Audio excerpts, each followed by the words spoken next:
नमस्कार, मैं मनीष कुमार, आप सभी का स्वागत है जॉब से टनल पे। आप सभी देखना शुरू कर चुके हैं हमारी विशेष पेशकश रोजगार यात्रा को। दोपहर के 1 बज चुके हैं। चलिए फटाफट करते हैं खबरों की शुरुआत। सबसे पहले और अहम खबर आ रही है क्लैट से। आपको बतलाना चाहेंगे कि 9 मई के जगह 13 जून को क्लैट परीक्षा का आयोजन किया जाएगा। कॉमन एडमिशन टेस्ट होता है लॉ के एंट्रेंस एग्जाम की तैयारी कर रहे हैं तमाम विद्यार्थियों के लिए जो लोग लॉ के क्षेत्र में अपना बेहतर भविष्य और फ्यूचर को बनाना चाहते हैं।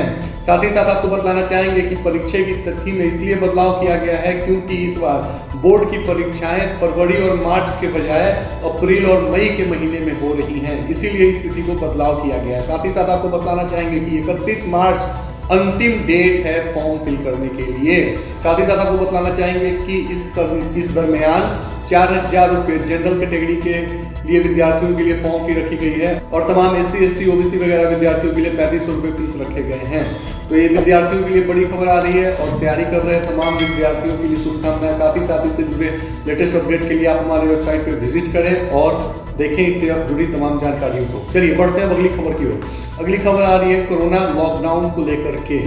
जी हाँ, कोरोना महामारी के कारण पूरा विश्व रुक गया, ठहर गया, थम गया, लॉकडाउन लग गया पूरे के पूरे विश्व के तमाम देशों में। धीरे धीरे अनलॉक की प्रक्रिया के अंतर्गत स्कूल और कॉलेज और धीरे धीरे जिंदगियों को कोशिश किया गया वापस पटरी पे लेकर के आने का। अब हम बात करते हैं शिक्षा के क्षेत्र में। बताना चाहेंगे आपको कि सबसे पहले स्कूल और कॉलेज खुलने की कवायद शुरू की गई थी अनलॉक 5 की प्रक्रिया के अंतर्गत अक्टूबर के महीने में। कुछ दिनों तक स्कूल कॉलेज खुले, लेकिन जब भयावह स्थिति कोरोना का फिर से सामने नजर आया, लोगों में कोरोना महामारी तेजी से फैलता हुआ दिखा तो दोबारा से स्कूल और कॉलेज को बंद कर दिया गया था। कयास लगाए जा रहे थे कि 31 दिसंबर तक स्कूल बंद रहेंगे। इसके बाद उम्मीद ये था, शायद जितने भी बुद्धिजीवी लोग थे सोच रखे होंगे कि 31 दिसंबर के बाद कोरोना अचानक से खत्म हो जाएगा और नए साल में 1 जनवरी से दोबारा स्कूल और कॉलेज को फिर से खोला जाएगा और पहले की तरह विद्यार्थी स्कूल और कॉलेज में जाकर के शिक्षा ग्रहण कर पाएंगे। लेकिन ऐसा कुछ नहीं हुआ।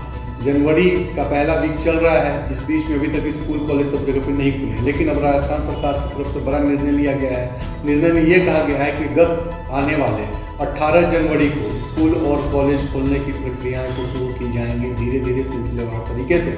लेकिन काफ़ी सारे गाइडलाइंस रखे गए हैं। अब सिलसिलेवार तरीके से हर एक गाइडलाइंस पे ध्यान देते हैं और हर एक मुख्य बिंदुओं पे करते हैं काम। आपको बतलाना चाहेंगे कि ऑड और इवन प्रणाली को मद्देनजर रखते हुए राजस्थान की सरकार स्कूल और कॉलेज को 18 जनवरी से खोलने जा रही है। मतलब कि 50% बच्चे एक दिन स्कूल आएंगे, रिमेनिंग 50% बच्चे अगले दिन आएंगे। एक क्लास का भी यही सिलसिला है कि जिस क्लास में अगर मान लीजिए 100 बच्चों का स्ट्रेंथ है तो 50 बच्चे एक दिन स्कूल आएंगे और बाकी के 50 बच्चे अगले दिन स्कूल आएंगे और इवेंट प्रणाली के अंतर्गत। साथ ही साथ आपको बतलाना चाहिए कि राजस्थान सरकार ने यह स्वस्थ कराया है और स्कूल को भी फंड दिया है 10% एक्स्ट्रा, जो सिर्फ स्वास्थ्य पे और चिकित्सा पे खर्च किए जाएंगे। मतलब प्रॉपर थर्मल स्क्रीनिंग होगा, सैनिटाइजर का प्रयोग किया जाएगा, आपको मास्क वियर करके ही स्कूल जाना है जो भी विद्यार्थी और शिक्षक हैं, और स्कूल के जितने भी फंड है उसमें से 10% फंड इन चीज़ों पे खर्च किया जाएगा। क्लासरूम को, उसके बाद पानी की टंकी को, बाथरूम को, सभी को प्रॉपर सैनिटाइज किया जाएगा। मास्क होंगे, स्कूल में PPE किट की व्यवस्था की जाएगी। साथ ही साथ आपको बताना चाहेंगे कि सरकार ने यह भी निर्णय लिया है कि अगर कोई भी विद्यार्थी या शिक्षक के अंदर पॉजिटिव लक्षण पाए जाते हैं तो उनके लिए अलग से आइसोलेशन सेंटर स्कूल में ही बनाया जाएगा। साथ ही साथ आपको बताना चाहेंगे कि अब बढ़ते हैं इसी में अगली खबर की ओर। और अगली खबर अब यह आ रही है इसके गाइडलाइन से रिलेटेड कि स्कूल में अब प्रार्थनाएं नहीं होंगी। जब प्रार्थनाएं नहीं होंगी तो डायरेक्ट विद्यार्थियों को स्कूल जाना और क्लास में बैठ कर क्लास अटेंड करना है। लीजर पीरियड में भी उनको इधर उधर नहीं टहलना है। आपको बतलाना चाहेंगे कि लंच बॉक्स के दौरान भी एक दूसरे का ना लंच शेयर करना है, ना एक दूसरे की सीट पर बैठना है, अपनी सीट में ही बैठ करके लंच करना है। साथ ही साथ आपको बतलाना चाहेंगे कि ऐसे काफ़ी सारे नियम कानून को लागू किए गए हैं। ये भी हिदायत दिया गया है स्कूल प्रशासन को कि ध्यान दिया जाए कि विद्यार्थी कागज कलम कॉपी का आवागमन और लेन देन न करें, मतलब एक दूसरे के साथ इस सामान का शेयर न करें। साथ ही साथ स्कूल बैग को भी प्रॉपर विद्यार्थियों को सैनिटाइज किया जाएगा। इन तमाम चीज़ों को मद्दे रखते हुए आपको बताना चाहिए कि ये बड़ा खबर आ रहा था। चलिए अब इसी पेशकश में बढ़ते हैं अगली खबर की तरफ। और अगली खबर आ रही है बिहार सरकार से। आपको बतलाना चाहेंगे कि बिहार सरकार में गत अभी 6 महीने भी नहीं हुए हैं बिहार विधानसभा चुनाव को संपन्न हुए बिहार में दोबारा से NDA गठबंधन की सरकार बनी। ऐसे में रोजगार के मुद्दे को बढ़ चढ़कर भाग लिया गया उसमें और बढ़ चढ़कर चर्चा किया गया रोजगार के मुद्दे पर। नेता प्रतिपक्ष तेजस्वी यादव ने कहा था कि अगर वो सत्ता में आते हैं तो 10 लाख रोजगार देंगे।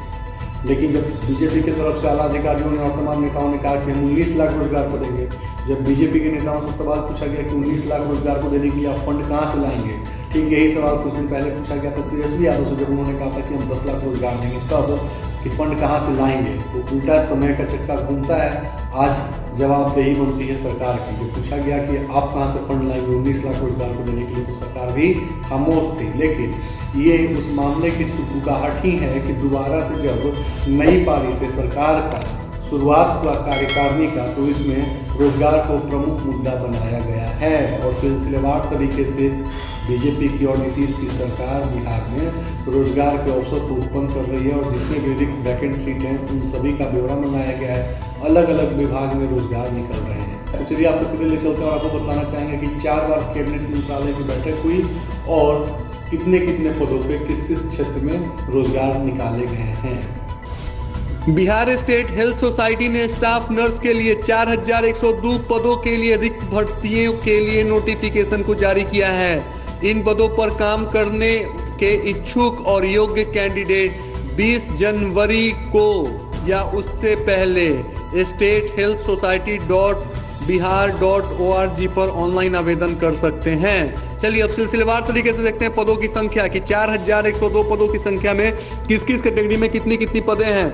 पदें अनरिजर्व कैटेगरी में है 1041, female 576, EWS 290, EWS female 118, MBC 474, MBC female 274, SC 426, SC female 239, BC 331, BC female 156, ST 53, ST female और एक।